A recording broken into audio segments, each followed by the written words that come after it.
What's up, everybody? John Eric Poli here with My MMA News, and this is just such a great time to be doing this interview because if you recall, a couple days ago, I spoke with Jordan Williams and we were talking about what it would be like if he finally got a UFC contract. Well, guess what? Now he has one. Big winner on the Dana White Contender Series this past Tuesday night. He defeated Gregory Rodriguez in the featured bout of the evening. Jordan, first off, how you doing? And most importantly, congratulations on getting that UFC contract.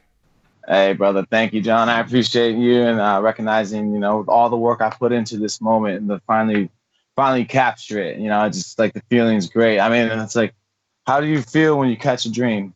That's what I'm going through right now. Yeah, man. Well, it was great following along. The whole entire story of just getting to that moment was incredible. And I encourage everyone to go back and check out that interview where we talked about your whole journey leading up to this. And now that journey's behind you. Now it's a fresh new coat of paint. You're onto something that's brand new. So we'll start right in the beginning here. Your first round knockout victory here. When first off, when you won that fight, did you know right then and there, as soon as that fight was over, that you were locked, that Dana White was picking you for that contract? No, I mean, it's just like, like the fact that I was the only finish that night that could work against you or with you, because it could be if you're like you can't be too proud in your work and just be like, oh, I did everything right and everything, because then you have that where they say, oh, hey, well, yeah, um it was impressive, but all those other fights were boring. And you got the only reason like why that fight was good is because it was just the only fight. It was the only finish of the night. As opposed to it then all being all finishes, and then like you can get flooded out that way. It's like well, there's a lot of talent everywhere. So it's like you're never sure. About what Dana is going to choose and what's going to pick. It was my third time on the show. I finished the guy before. I got to finish the other time, and it wasn't good enough. So it's like I was really praying and hoping for anything. But when he called me over, or when he started to say those words that he was said at the end, it was kind of started to add up. But I let the teacher make the final mathematical equation of handing that contract to me, because you've seen a lot of people get their hopes up and not get it. So I want to just now touch on something you were just ending with there about when Dana was making that announcement that you were getting the contract. What exactly did Dana say to you after your fight and when he signed you? We didn't have that much time after to talk. We didn't. He said he walked up to each and one of his contracts of one of each and every one of his new employees, and he congratulated us. It was a short, quick handshake, but that's fine. He's a busy man. He's got, we all like we're being shuttled and rushed by. Like you understand why this man is always on the move, because I'm in the fraction of his spotlight, and I got people telling me go this way, go that way. Okay, now move. Now you gotta be here in fucking, or excuse me, like 5 minutes. So like you're getting shuffled around, and he was at the same press conference that I was after. He just got off before me, so he's a busy guy, and I plan on having a lot more opportunities to have one-on-one conversations with him down the road. All right. Well, now I want you to take us through that incredible finish of yours that you had there. Take us through the short was it 2 minutes 19 seconds the fight was? So take us through the fight in your eyes. Yes, it was 2 minutes and 19 seconds. The first minute to a minute and a half, I first minute and 15 seconds were his. I was catching him too on and not a lot of the video that they show capture the blows that I was catching him within those exchanges, but I was catching him. There was a nice counter left hand that landed flush on the chin, and I knew that he knew I was there.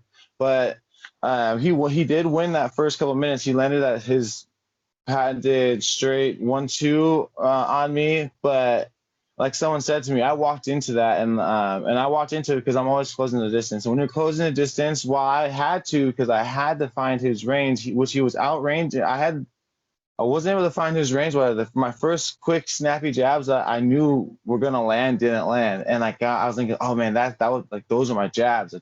That's my move. Like my rangefinder. When I land with my rangefinder, it's a lot stronger than people know. But I wasn't able to find with that, and I was finding myself more connecting on the exchanges where I had to pressure him.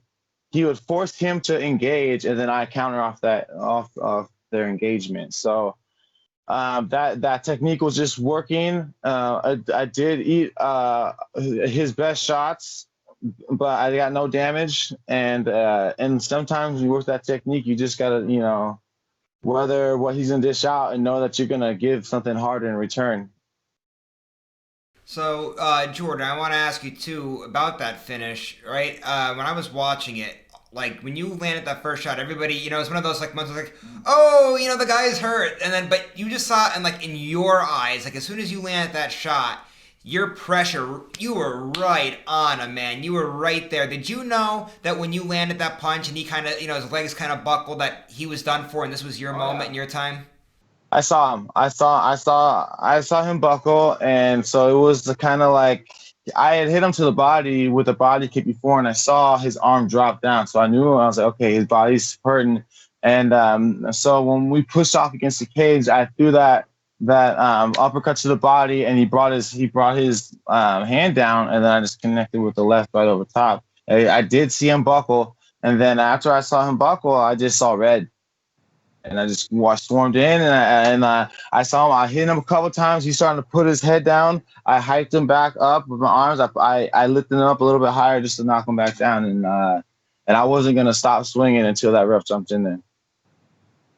And eventually the ref did jump in there, stopped it, and now here you are, a UFC fighter. So again, congratulations on that. And Thank Jordan, you. I want to talk one more thing too with your journey to this point. The last time when we talked, it was so much just about how this was going to be your third time on the Contender Series, just how close you were, that we didn't even My get to touch best about swing. anything. We didn't get to touch about anything with diabetes there. Obviously, you're a diabetic, so kind of tell us like what's this up to this point? Like what's this journey been like for somebody that's a diabetic trying to become, a UFC fighter? It's hard. Hard. Like I said in a post-fight interview, it's dangerous to believe in yourself, especially when the doctors are telling you not to do this because of whatever reason. You're dealing with the mental burden you have to face and jump over to be a pro MMA fighter or any professional athlete for that matter, but just a pro MMA fighter, the type of athlete where you're gonna go into another cage and a human being and fight this man for money. It's that's an overwhelming feeling in itself if you don't know how to tame that. So now you're gonna add the the the question marks of come from health professionals and doctors and all these people who are looking at you and telling you that you're a question mark in life itself. And now you're gonna go into this question mark sport, and like, what's your end game? How are you gonna control your diabetes during it? How are you gonna how are you gonna control your diabetes after this? So there's a lot of just a lot of like in your effing face. Like Mm-hmm. that's what I'm feeling, like in your face, to straight to diabetes, like in your face, man.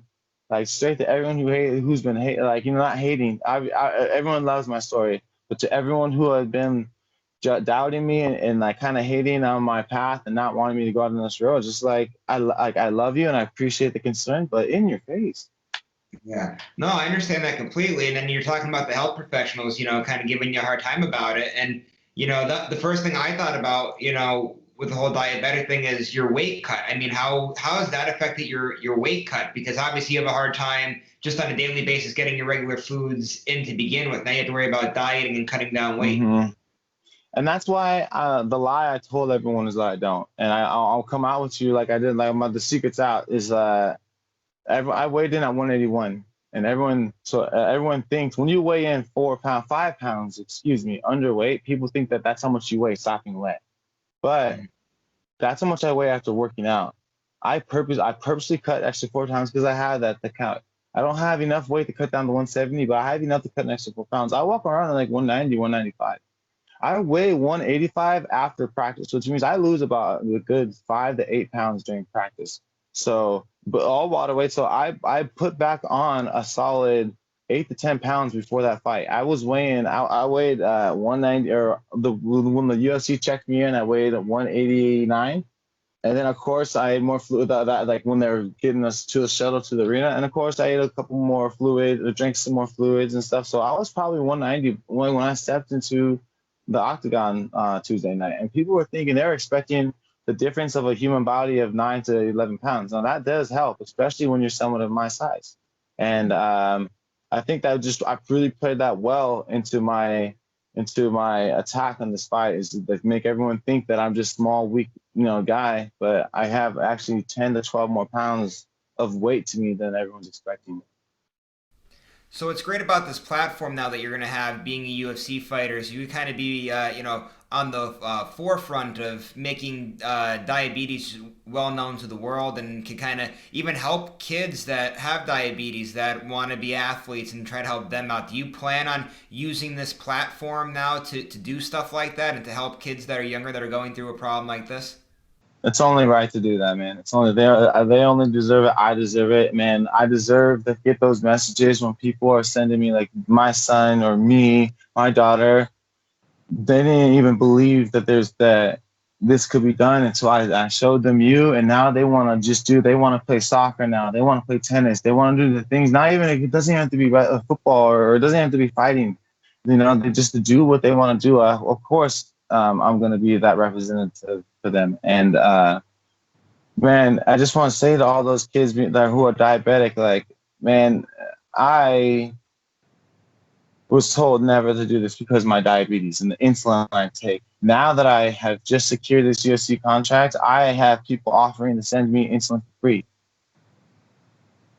It goes full circle. Now I put myself in a hard enough position dealing with this diabetes, and now people are gonna help take the hardship out of it and help me deal with my diabetes now, to help me be that representative. So like I said, man, this platform is already within 24 hours giving me so much recognition and help to what I'm going through. It'd be wrong of me not to promote this. Well, Jordan, I can tell you what, I'm looking forward to seeing the great work that you do to help all those kids out. And now, Jordan, just real quick before we get going, too, I want to ask you. I know when we spoke in the last interview, you were talking about how you wanted to fight a few times this year. People wouldn't accept fights. You don't have to worry about that now. You're a UFC fighter. Dana White will find you fights. How quickly do you want to get inside of the octagon and make your official UFC debut? Well, it's funny you asked that question because I just signed the contract about 15 or 20 minutes before our interview today. I have another fight scheduled October 3rd in Abu Dhabi. We already signed the bout. It's going down. Wow, I feel special here. Breaking news. Can you tell us who your opponent is, or is this something that's still in the works and you're not allowed to tell us? I'm not sure if I'm allowed to say. They gave me a name. I just don't know how to pronounce it yet. To be honest with you, it's a Russian guy name. I don't know how to pronounce it, but this is a good fight for me, man. He's making his UFC debut as well. I believe he was a guy who was supposed to fight RoboCop, and I replaced him. And then so now I face RoboCop, and now I'm gonna get to face the guy whose spot I took. So I'm pretty sure I'm gonna go into my first UFC debut against someone with less octagon experience than me, and like who can say that? And so my thank you to my management. They just set me up with this great opportunity. So one other thing too that's interesting with this whole entire UFC debut coming up now, Fight Island, man. Not only like a UFC debut. Talk about an historic spot to be doing it on Fight Island. How much are you looking forward to that opportunity to be fighting on Fight Island? Well, first I'm looking up and I'm like, just realizing this is really happening. And then once that happens, now I'm looking forward. It's so much, man. I'm looking forward to this so much. This has been long waiting for. This has been long overdue, and I have no choice but to ride this effing wave, man. I just gotta ride this. Just gotta ride it. All right, Jordan. Well, congratulations on the win, the contract, and now getting your UFC debut. Before we let you run off, though, as always, I want to give you guys the time to plug your social media management sponsors, all those things. Go ahead and do it. All right, I just want to give a big shout out again to Precision Farm Services. That was the company who promised me that knockout bonus, and if you need to harvest any agricultural products, grapes or anything like that, their specialty is vineyards and others. So please hit up my man Rafael and Precision Farm Services. They will get your needs done quickly with quality work. Julian Solano with his realty He is a realtor in Sonoma County. He's been plugging me, and he's been a great help with just support throughout this camps and all the ones before this. All I got a big bag of new sponsors, by the way. I want to give a shout out to Sweet Sweat, um, and Private Label. They are a nice private labels. They are this new bag I got with it just with I'm gonna be taking with me to all my fights, and it's a good luggage tool, and it's gonna keep all my stuff, my prized possessions safe, and make sure it gets there. Now, I need to thank my managers, Jason House, Jimmy LaChow, Lance Pod, Ed Camp, Jacob Parga. That's our whole team. All the representatives, like my publicist, I named my the head of endorsement, everyone who's just been helping me feel that like this moment is really coming true, and gave me this moment. Now I need to thank my two sparring partners, Adam Ramsey and Dominic Shonuff Waters. You guys, they were my only two sparring partners this whole camp. Just had two of them, and this guy he was coaching the Jacare. He had Jacare as a sparring partner. He has Anderson Silva. He has all those Brazilian greats, and he was an 8-time world champion. And who do we have? I just had you, and I appreciate you for showing up to me every day, every practice, and just helping my dream come to reality. And also, the last shout out I want to give to is my head coach Dave Terrell and my boxing coach Jay Herrera. You two, I would not be in this position without you, or be able to take advantage of it. And I just thank my big brothers so much for supporting me to get to this point.